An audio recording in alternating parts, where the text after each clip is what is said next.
पुरी न जाइपारिले दुमुनागिरी जा। आज यही धाड़ी रे जो दुमुनागिरी कथा कहुई आज आमे से दुमुनागिरी निकटरे। आजिर अध्याय से दुमुनागिरी पहाड़ रे रहिथिबा अति प्राचीन ऐतिहासिक गुप्त गुंफा को नहीं।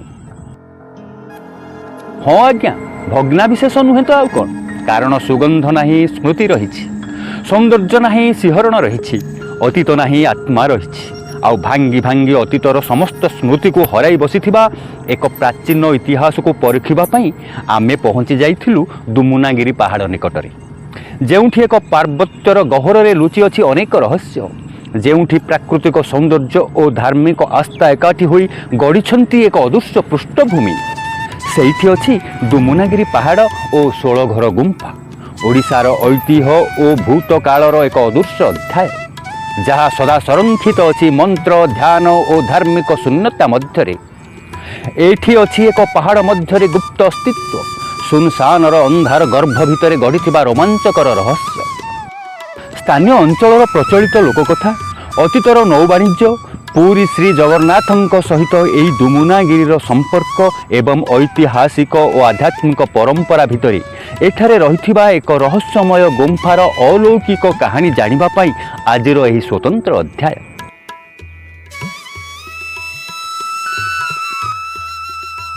आपण अनेक अलौकिक रहस्यमय गुंफा देखिथिबे निश्चय, किंतु आज आमे एमिति एक गुंफार रहस्यमय तथ्य को खुलासा करिबु जहा आपण को किछि क्षण पई स्तंभीभूत करिदब निश्चय।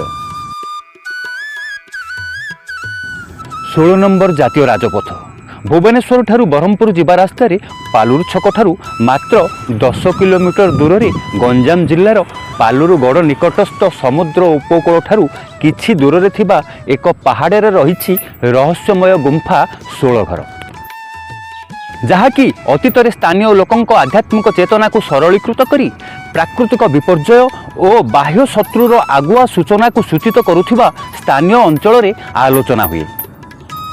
एही गुंफारे अनेक मुनि ऋषि तपस्या और साधना करी लुप्त हो जाइछन्ति। गुंफाटी पहाड़ को चिरी लंबी जाइछि अनेक भितर को। आसंतु आजिर एही उपस्थापन देखिबा एही रहस्यमय गुंफार विस्तृत आलोचना सहित अनेक रोमांचकर लोककथा एवं एहार इतिहास को। जार उत्तर दिगरे मराल मालिनी चिलिका, दक्षिण रे ऑलिव रिडले सामुद्रिक कईंच मानक प्रजनन स्थल अर्थात ऋषिकुल्या मुहाण सांगकु पूर्व रे रहिछि बंगोपसागर। एक सुंदर परिवेश मध्य रही एठाकार भौगोलिक एवं सामुद्रिक इतिहास सहित जड़ित एही गुंफा 16 घर। सकाळ सूर्यंक पहली किरण और समुद्रर गंभीर गर्जन रे प्रकंपित हुए गुंफार चतुर्पार्श्व एवं गुंफा मध्यरु बाहरुथिबा मृदु गुंजन मनरे एक सिंहरण सृष्टि करे। समुद्र ध्वनि एठी बिना दृश्य रे गर्जन करे। आज पर्यंत कौन सी व्यक्ति एही गुंफारे संपूर्ण भीतर को प्रवेश करिवार साहस जुटाई पारि नाहंती। एही 16 घर गुंफार कौन सी सठिक नथिपत्र नथिले भी स्थानीय लोककथा अनुसार एठाकार शांत वातावरण और अनुकूल सामुद्रिक जलवायुर परिवेश मध्य मुनि ऋषि माने समुद्र रे स्नान करी जगत कल्याण पाई तपस्या सहित तंत्र विद्यार साधना करुथिले एही 16 घर गुंफारे। अनेक मुनि ऋषि मध्य ए गुंफारे लिप्त हो जाइथिबा कुहा जाउछि। एही गुंफा भितर को 16 गोटी छोट छोट कोठरी अछि एवं सेही कोठरी मध्य 16 जन ऋषि निज निजर साधना करुथिले। सेहिथिपाई एहाकु 16 घर गुंफा बोली स्थानीय व्यक्ति माने कहंती। वर्तमान एठी लोके पूजापाठ करुथिबार देखा जाए।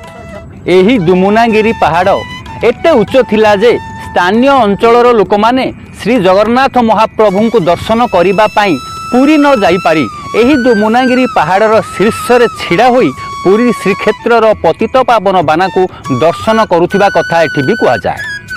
सेहिथिपाई लोके कहंती पुरी न जाई पारिले दुमुनागिरी जा। ये होउछि एठाकार लोककथा। अन्य पक्षरे पहाड़र शीर्ष रे एक पदचिन्ह देखा मिले, जहाको कि हनुमानकर पदचिन्ह बोली कहा जाए।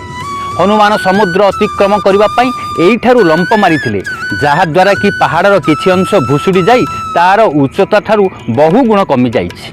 वर्तमान सेठी केवल एक शुष्क कूप देखा मिले। ये होउछि स्थानीय अंचलर प्रचलित लोककथा। कहा जाए यही अंचल एक सामुद्रिक बंदर और नौवाणिज्य केन्द्र थिला। ଏଇଠାରୁ ଅନ୍ୟ ଦେଶକୁ ଜଳପଥ ମାଧ୍ୟମରେ ବାଣିଜ୍ୟ କାରବାର ହେଉଥିବାର ପ୍ରମାଣ ମିଳିଥିବା ସ୍ଥାନୀୟ ଲୋକମାନେ ଦାବି କରନ୍ତି। ଏହି ସାମୁଦ୍ରିକ ବନ୍ଦର ବା ନୌବାଣିଜ୍ୟ କେନ୍ଦ୍ରକୁ ସହାୟତା କରି ଦିଗ ନିର୍ଣ୍ଣୟ ସହିତ ଜଳବାୟୁ ଓ ବାହ୍ୟ ଶତ୍ରୁର ଆଗୁଆ ସୂଚନା ପାଇଁ ଦୁମୁନାଗିରି ପାହାଡ଼ର ଶୀର୍ଷ ଦେଶରେ ଏକ ଚୁମ୍ବକୀୟ ଶକ୍ତି କାର୍ଯ୍ୟ କରୁଥିବା କଥା ମଧ୍ୟ କୁହାଯାଏ। ତେଣୁ ଆଜି ପର୍ଯ୍ୟନ୍ତ ଆକାଶ ମାର୍ଗରେ ଏହି ଦୁମୁନାଗିରିର ଉପର ଦେଶ ଦେଇ କୌଣସି ଉଡ଼ାଜାହାଜ ଯାତାୟାତ ହୁଏ ନାହିଁ ବୋଲି ସ୍ଥାନୀୟ ବରିଷ୍ଠ ବ୍ୟକ୍ତିମାନେ ମତବ୍ୟକ୍ତ କରିଛନ୍ତି। ଏହି ଉପସ୍ଥାପନାଟି କେବଳ କିଛି ପ୍ରଚଳିତ ଲୋକକଥାକୁ ନେଇ କରାଯାଇଛି। ସରକାର ଅନେକ ମଠ ମନ୍ଦିରକୁ ଲକ୍ଷ ଲକ୍ଷ ଟଙ୍କା ଅନୁଦାନ ଦେଉଥିଲା ବେଳେ ଏହି ସୌନ୍ଦର୍ଯ୍ୟପୂର୍ଣ୍ଣ ଐତିହାସିକ ସ୍ଥାନଟି ସମସ୍ତଙ୍କର ଦୃଷ୍ଟି ଆଢ଼ୁଆଳରେ ରହିଯାଇଛି।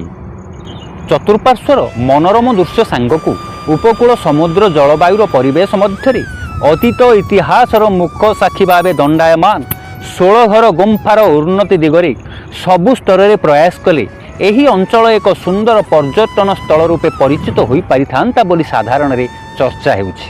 ଏହିଭଳି ତଥ୍ୟଭିତ୍ତିକ ଖବର ଜାଣିବା ପାଇଁ ଆମ ଚ୍ୟାନେଲକୁ ଲାଇକ୍ ସେୟାର କମେଣ୍ଟ ସହିତ ବେଲ୍ ଆଇକନ୍ ଦବାଇ ସବସ୍କ୍ରାଇବ୍ କରନ୍ତୁ, ଯାହାଦ୍ୱାରା କି ଆପଣ ସର୍ବପ୍ରଥମେ ଆମର ଭିଡ଼ିଓ ଦେଖିପାରିବେ।